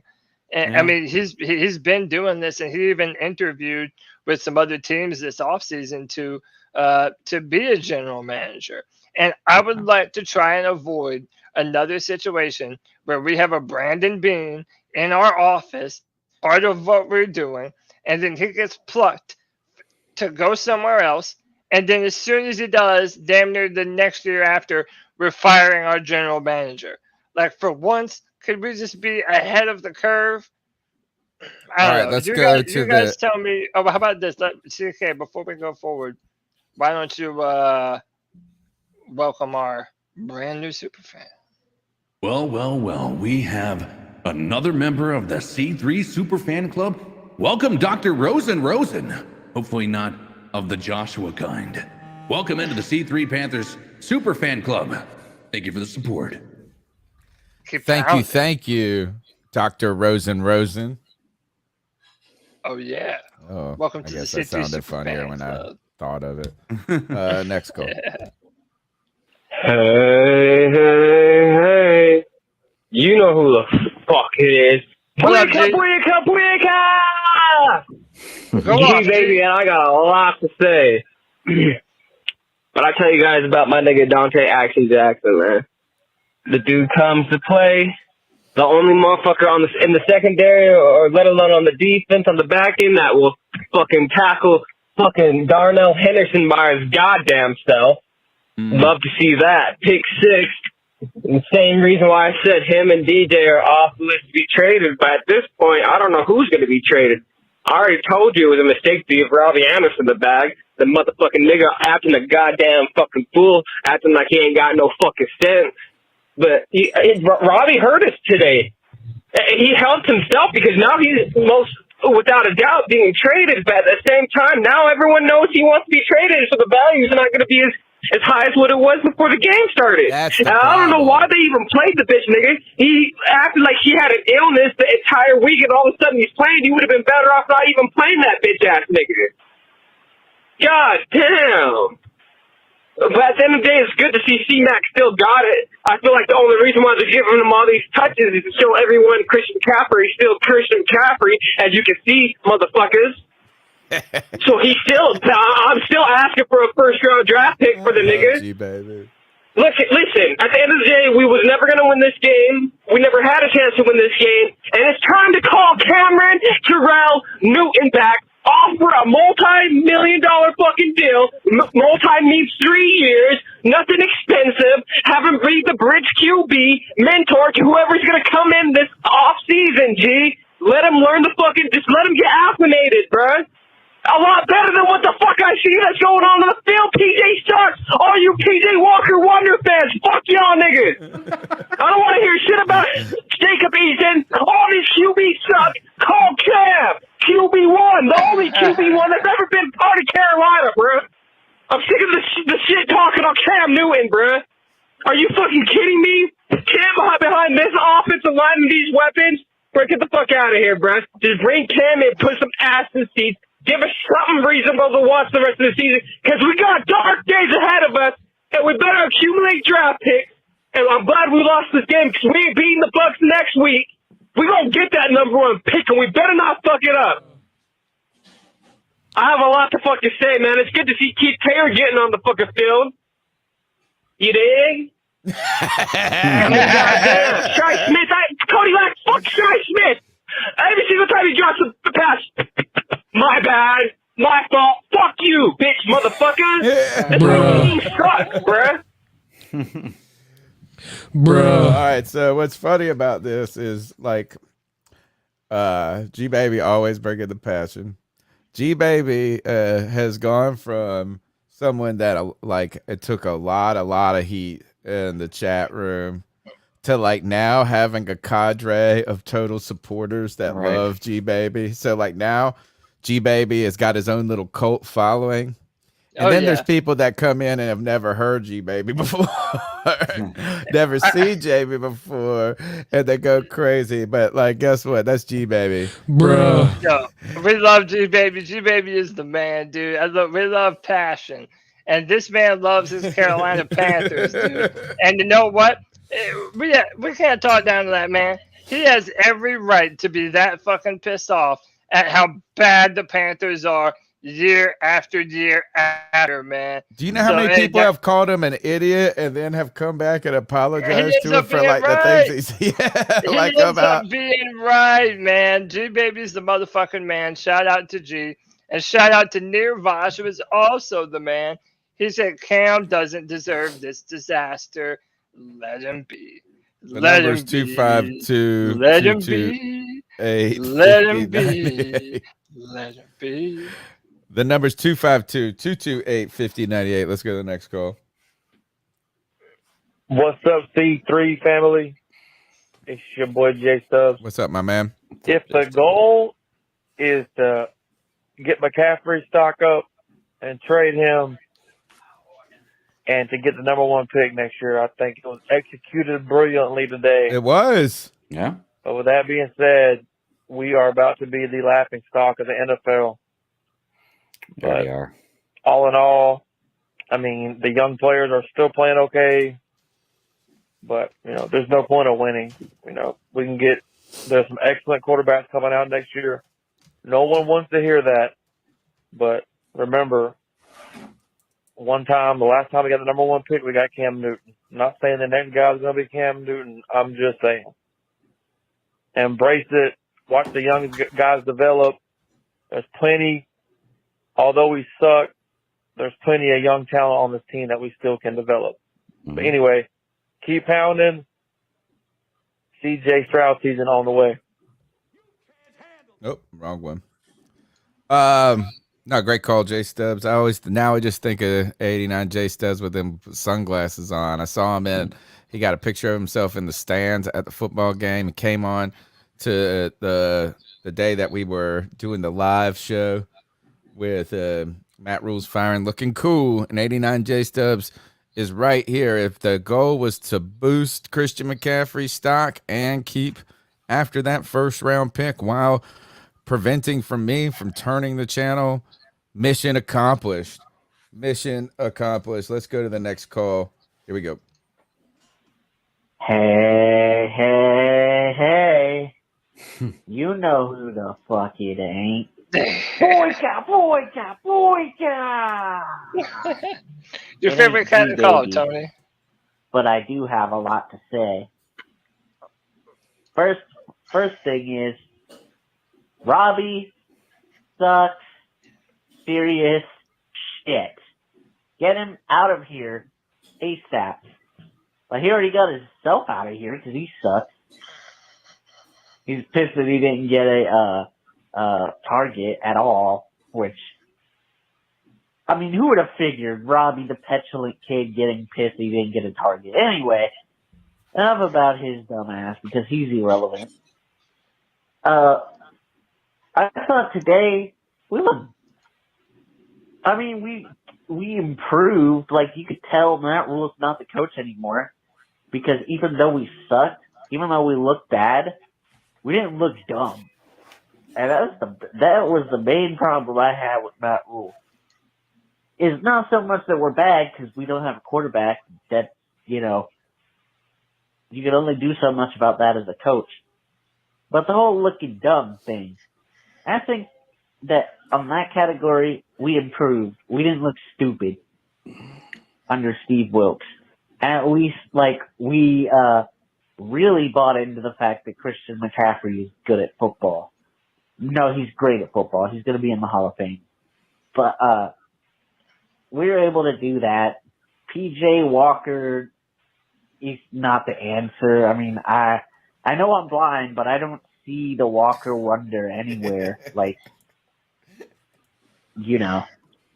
Does it exist? I don't know. But the story continues. We keep getting injuries like crazy, yeah. And if Sam Darnold returns next week, I'd like to see what he can do with actual coaches. Because, I respect the hell out of Steve Wilkes. I'd like to see what Steve Wilkes would be able to do for Sam Darnold. I don't know we're not going to see, like, by next week, but I think we should run with him because I really want to see what we have in him. And when Baker gets out of the boot, I really want to see what we have in Baker with better coaching. But that's my thoughts. What do you guys think? Anyway, guys, the moment you've been waiting for. He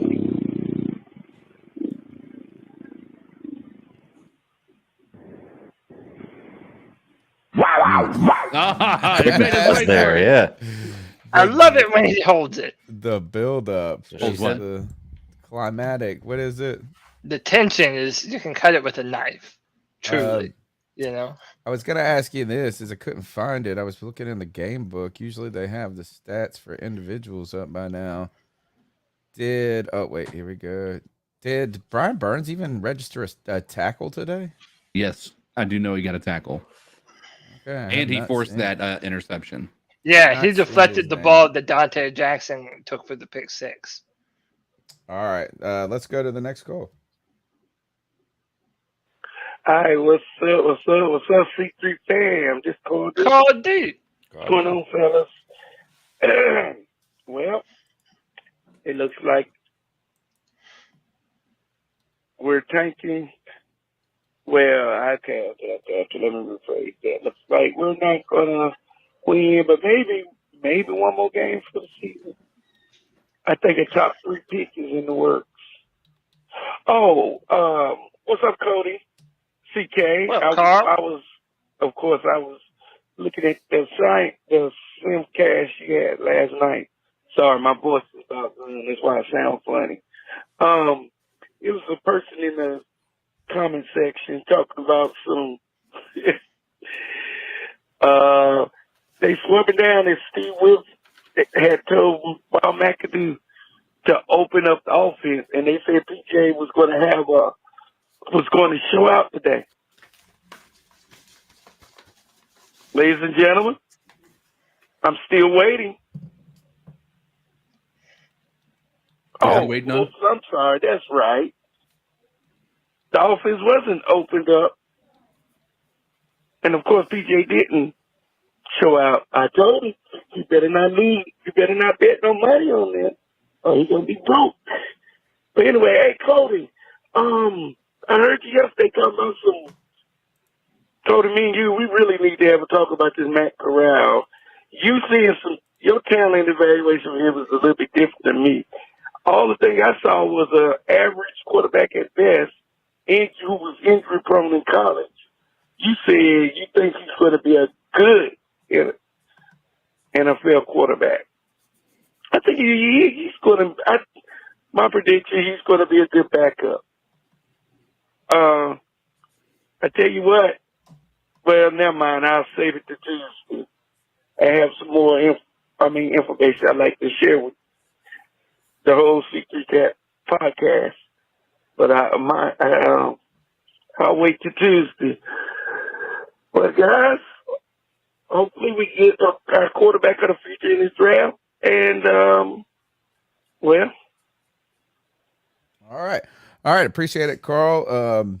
We are waiting to see waiting to witness the Walker wonder still. Let's go on and keep pushing through with these calls. I can see the light at the end of the tunnel. Give Matt Corral a chance, Carl. What's up, C3? Love y'all guys. Hey, I was sitting here thinking while I was watching, and I was looking at how pretty much if the ball didn't go to Christian's hand, pretty much every play went to Christian's hand while PJ was on the field. And once PJ got murdered out there, and they put Jacob Eason in, you notice they started letting him throw at least like a 5-yard hitch to DJ Moore, try to fit another pass, then even like the play that got batted and intercepted and so forth, like they actually was okay with advancing the ball further than 5 yards. And Eason, who has not taken like a live snap in practice really, at least from what they were talking in the press conferences, like the last week or so. My question is this: if PJ was that inept of even moving the ball downfield, especially against an aggressive secondary and defense, why didn't they really try to take more of a better look at Eason during the week to see if that was more of an adequate fit just for this game? Because we all know, and the Rams knew, that Christian was going to be the key to the offense. At least maybe if we could have got a couple of slants off, anything of that nature, it might could have helped. But, PJ had no control of the offense, really, besides handing the ball off. He wasn't even really selling the handoffs very well either. But, it's just I noticed how the play call slightly changed up for that slight moment that Eason was in the game. Hey, y'all keep doing what y'all doing. Keep pounding. Good call, man. So I'd like to say this. I was impressed by Jacob Eason. It was a very, very short sample size, but we were moving the ball. And then even that last play, we're trying to score before the end of the football game. He threw a bad pass into bad coverage, but again, he's trying to force a play. I would like to see more of a shot. I think he probably has the biggest arm on our football team. He threw at the combine.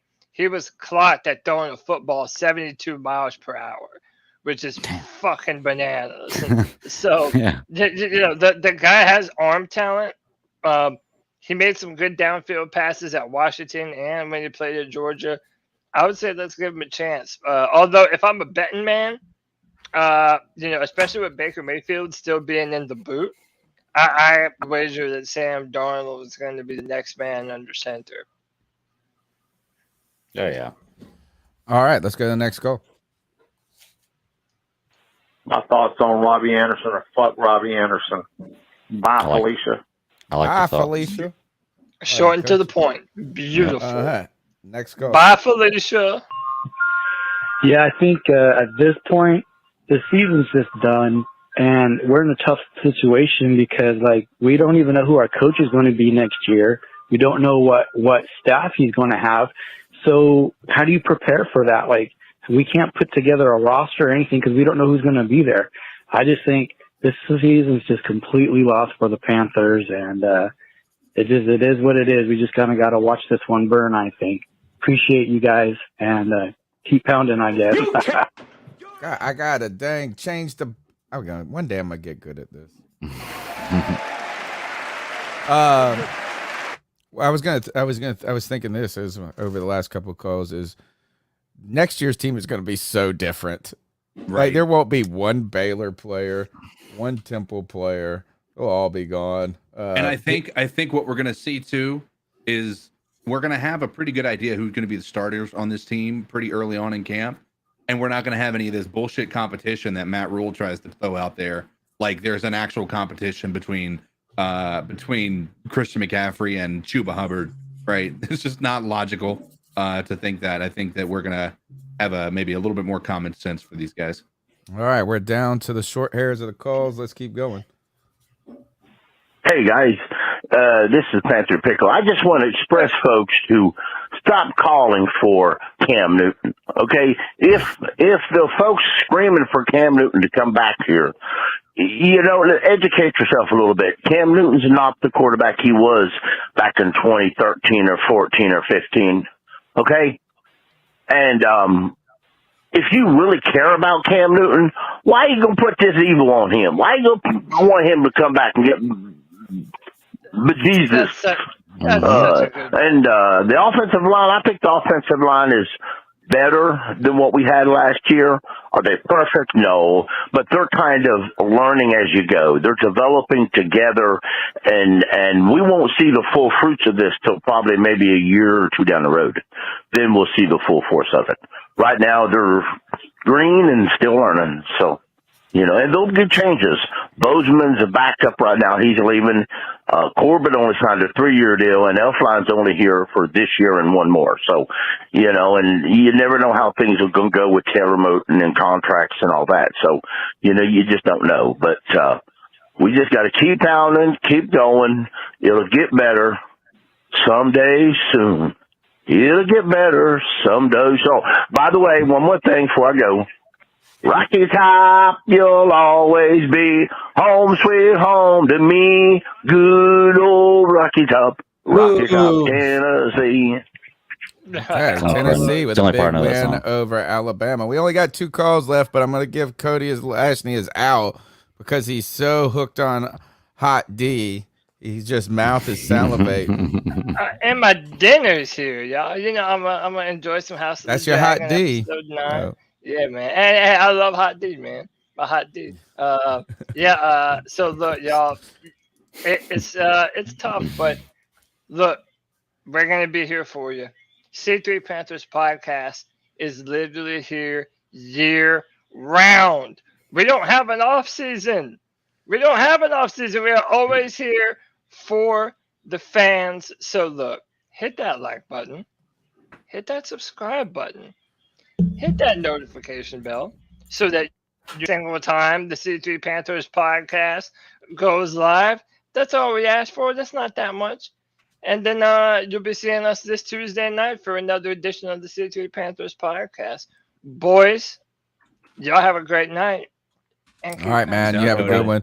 We're on the back end of the show. We got a couple calls to go. We still got our dab on them pick as well as our towel of shame to give out. You can be a part of the show by participating in the chat like you guys have done all night, participate in those polls, and you can join the C3 Superfan Club like so many people have done. Someone check to see how many likes we got to as I go to the next call. See if we hit the marker. Hey, I want to say thanks for taking my call. I appreciate you guys.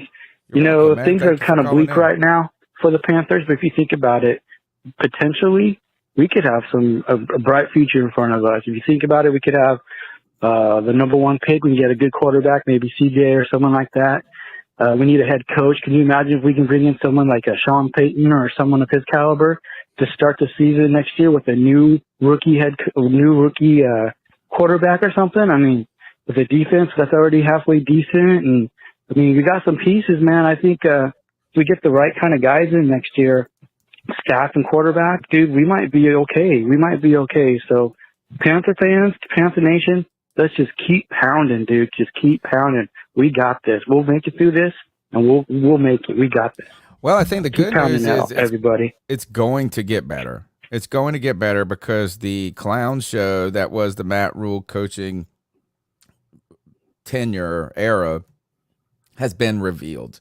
We'll be talking about this on Tuesday night on the longest running Panthers podcast. Our flagship show is live 9 p.m. on Tuesday nights. We'll be featuring the I guess it'd be the Matt Rule manifesto that was partially published in a Jonathan Jones article today. We'll talk about how they can get better in both the front office and at the head coaching position. But is that there's going to there's some talent on this team, and if you get the right guy, like you say, in at coach and quarterback, it's going to go up, or things will improve. The problem and the difficulty in life or in as watching sports is getting the right guy. How many teams have swung and missed? So we swung and missed with Matt Rule already, and the 3 years have been squandered. So now what we got to do is hopefully not squander all of those years and try to preserve the gains that were made in the background, or at least personnel wise, and then identify the coach that can take that and find a way to turn it into something better. Let's keep going with the calls. I think these are down to the last two. Wait, this might be the same one. Hey, I want to say thanks for taking my. This is last call. Here we go. Hey guys, it's Shalika, and I watched this game today, right? And so everybody is in an uproar, right? But I mean, I don't understand what the real problem is. Everybody knew that Steve Wilkes inherited a mess, right? Yeah. And everybody knew that, the quarterback position has been just a conundrum of a mess since forever, right? And so everybody knew that with Baker having an injury and PJ going there, that the issue was going to be how were they going to handle PJ. Like, let's just be honest. We knew that PJ, he'll throw the ball, but he's going to throw some interceptions too, right? So the way that they were managing that was to basically, we were going to run the ball. Now, I thought that they were going to basically try to see if they could basically keep it all in front of them, and then maybe take the training wheels off probably about midway of the third quarter or something like that or whatever. And for the most part, I think they were doing pretty good. And then I think that whole Robbie Anderson and D-Jack getting hurt, then we went right down here really fast. But honestly, let's be honest. If they would have came out throwing the ball like people wanted them to throw the ball and Robbie wanted them to throw the ball, it would have been a blowout early because we already know that when PJ throws the ball a lot, he is bound to throw interceptions. We would have had probably multiple pick sixes, and that's just the reality of the situation. Steve Wilkes was in a catch-22. People knew that from the beginning. I still did believe that it could have been a winnable game if they could have managed, the clock by running the football and maybe got a couple of possessions in there, and they would have been able to basically contain, the run game and get off the field on third downs. And if we were able to basically do it defensively, but with our secondary being pretty much with DJ going out and then everybody in secondary injured at this point, then of course, that kind of went downhill. And then I just think that the whole Robbie Anderson thing just became a distraction at that point in the middle of a game. And I'm like, Robbie, why would you do that in the freaking middle of a game? Like, we're in the middle of a game. Like, you couldn't figure out, even if you got a legitimate beat, why would you do that in the middle of a game? That's just like me going to my boss in the middle of a conference with his boss and fussing. Of course, I'm going to get my butt handed to me. You don't do that. This is still your job. You still have a professional responsibility. So why would you do that? That makes no sense. So to me, I'm like, you get everything that you're asking for because that's just not smart. So at the end of the day, I just don't know what they're asking for. And I just feel like what people are trying to put Wilkes under this room right now, I feel like for what they had, I feel like they couldn't do more than what they had. I mean, honestly, for with PJ being on the field, the most they could hope was to rely on their defense, which is what they did today, and try to run the football, which was the best they could hope for because we knew that PJ was not going to be able to get out there and sling it. Let's just be honest about it. I mean, we're struggling with Baker. That is the call of the night. It's the consensus call of the night from the chat room. It was the way I felt. And you know what? It's just the call is the call of the night because she's just right. At the end of the day, again, that's why I was just happy. I said, look, this game was entertaining to me. Christian McCaffrey played well. The defense made a play, held this offense that was superior to them to relatively, made it tough for them at some points. But what did you expect, right? Number one. Number two is that, like, if you do start opening up with PJ, it might not be 24-10. It might be 44-10, or at that point. I think this is again, she's right. Wilkes did the best he could, I would think, with what he had.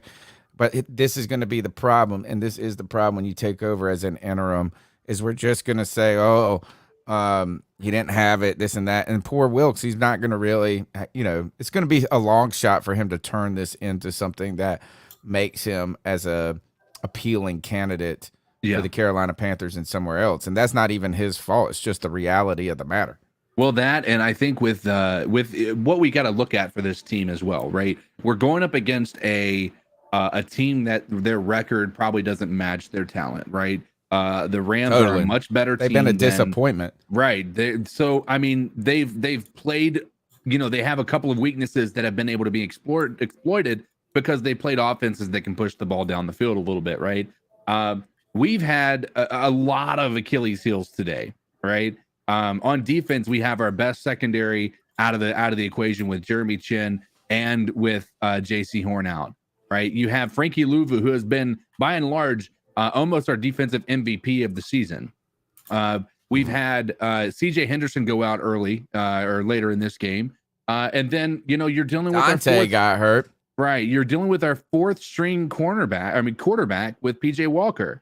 And I say fourth string because of, you have Baker. He shouldn't even be on the team. And Corral. PJ was never meant to be here. I think he was meant to be a camp casualty, if you will. And and unfortunately, there were a couple of injuries in preseason that kept him on the roster. We are a bad team without our best players today. we're exactly, and it was clear. I mean, honestly, 24-10 is impressive with the fact that we had the people that we had. I agree, man. If we could have football like this for the rest of the season and get the number one pick, I just don't want it to be 44-3 or 28-0. I thought today, now we're going to be continuing to go. What is Christian McCaffrey's value? Where do you put him? Who won the Buffalo-Kansas City game? Buffalo did. Oh, man. So that was a game that came down to it. How exciting was that? What a great call to finish off the calls of the C3 Panthers post-game show. Remember, we'll be here Tuesday night, 9 p.m. You can call in between now and then. We'll have your call on Tuesday. We've been bringing you a lot of different kinds of content throughout the week, from Madden simulations, which have been a big hit too, the Friday free-for-all, the beat check, where we try to land not only interviews with different beat writers, but this past week we were able to catch up with Jonathan Stewart. I'm begging and asking some people. Oh gosh, interception by the Eagles. I'm going to get us some more guests as we continue to go forward and diversify our content. We got 2 final segments to get to of the post-game show, unless somebody comes up with something better to talk about. So let's talk with the easiest one, and that is the dab on them pick, where we pick the player of the game. I just like doing it, man. Dab on them folks. Dab on them folks. And that dab on them folks. They like seeing it. Tell me what to do. Dab on them folks. Sometimes it's difficult to pick the player of the game. Sometimes it's not. Usually in a game where there isn't much happening, the player of the game is the hardest to pick. But I think there are some eligible people here.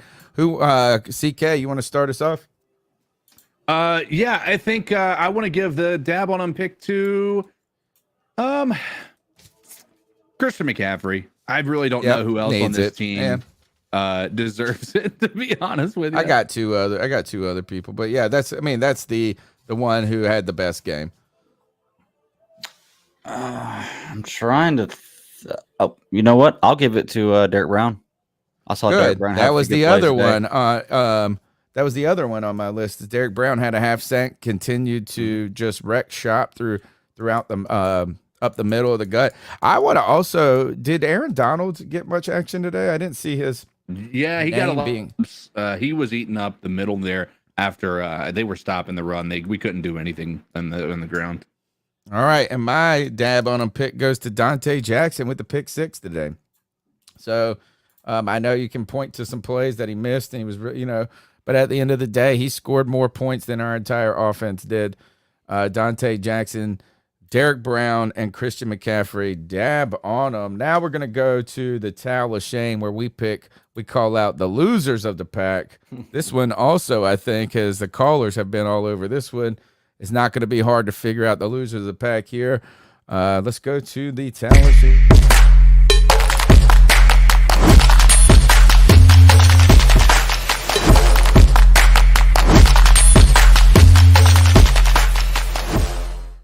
Losers. Who deserves the wet towel of shame today, Greg? Low-hanging fruit, Robbie Anderson. Very, very simple. He's called it a couple times. I've called this out a few times. For me, it seems like every game this year I've given it to either Robbie Anderson or CJ Henderson. So they just continue to prove me right. CK, what you got for us? Listen, I was passionate about it at the beginning of the show, and I'm going to remain passionate about it at the end of the show. The towel of shame goes to the daggone refs. Today they were horrendous calls. Horrendous. They did call them. Dante Jackson did not deserve that pass interference that offset a interception that we were able to get on the in our own territory, and multiple missed calls on of roughing the passer and unnecessary on Christian McCaffrey. Quite honestly, just abysmal, and simple as that fair catch. That was a fair catch. And they tried to, and then they threw a flag. Games. And then the one where he did call the fair catch, he touched him in the back, and they called it a penalty because he touched him in the back. After we just got screwed literally the punt before, and we didn't touch him because we threw the fair catch. And his signal was even smaller than the first time. Right, and so it was absolute garbage the entire day. The refs deserve to have their basically they should have their entire pay for this game docked because of how horrible they were. It was not even anywhere close to being a good game, and I could probably tell you there's probably at least 10 calls that they either missed or called incorrectly, which is a big number when you're talking about professional fucking sports. Get him, CK. CK gets amped. When he gets amped, you know it. My towel of shame goes to 2 rookie wide receivers, both Shi Smith and Terrace Marshall Jr., and all those people out in the chat and on the calls and on Twitter that told me these 2 rookies were going to be in Canton by the end of this season. They were telling me how great, how Shi Smith's so awesome, how he's better than Damiere Byrd, my ass. Right? These guys, they ain't done squat, but drop passes to them. I give you the towel of shame. Guys, we've had a good post-game show in some ways, is that I feel like we're learning more and more about our team each week. Cody says in week 6, we know who we are. And we know that the Carolina Panthers are not good, and they're not good because the quarterback, we don't even have a quarterback. We have 0 quarterbacks. We got so many quarterbacks, we don't even know which quarterback we don't have and which one we're missing. But the Carolina Panthers have struggled so much that they fired their coach, and now potentially are looking like they are going to be selling in a moment or an effort to, kind of get some assets going forward. We'll have all of that news on the C3 Panthers podcast on Tuesday nights, live Tuesday nights, where we bring you the latest news and opinions. I want to encourage everyone to smash the thumbs up button, subscribe. I want to thank all the people who donated tonight to the show financially. Man, the generosity was real tonight. The love was real, but we also want to thank everybody just for giving us their time. And folks, we're going to lock arms. We're going to get through this, and we're actually going to have a lot of fun doing it. We're going to we're diversifying our content. We're going to have, look, we had Not Matt Rule, and I already saw a video. Not Matt Rule went on a nature hike. So guys, who knows where C3 is going this semester, but there's only one direction with the greatest fans around, and that is up, like the Carolina Panthers. CK, how can they find you on social media? You can find me at Codizzle Allen, and let's just chat, hang out, and maybe play some games. I've had a couple people reach out to me via DMs to play some Warzone. The new Modern Warfare is coming out here soon, so I'm always down to play. Maybe we can get a C3 game night going or something along those lines. So come check me out, and we'll be obviously doing the Madden Sims, but mainly we're going to see you guys Tuesday to talk about our upcoming opponent and maybe a reflection on this game. Fantastic. Greg, how can they follow you? Check me out at the BatDaddy52 on Twitter is my personal handle, or you can check me out on my other show. It's Geeks Chasing Squirrels Across the Multiverse. We go live Fridays 9 p.m. Eastern Standard Time on YouTube, and you can catch it on any podcatcher of your choice. Covering a lot of fun stuff right now. Yeah, they cover a lot of different television shows, like Cody's right now watching House of the Dragon. Some people are disappointed with the Rings of Power, which CK and I differ on that. And I want to say, guys, I watched my girls and I, you're probably like, what kind of parent watches this? My girls like scary serial killer type stalker movies. And so we started watching that show, The Watcher, on Netflix. It's pretty good. It's creepy. Yeah, it's pretty good. I would say I've enjoyed it immensely so far. So we'll be back on Tuesday night. Check out Greg's work. Go play video games with CK, and tell Cody Lashney that House of the Dragon is not the greatest show in the history of the world. It doesn't have to be the greatest. Just be okay, which it is. Right. Until Tuesday night, keep pounding. Keep pounding, y'all.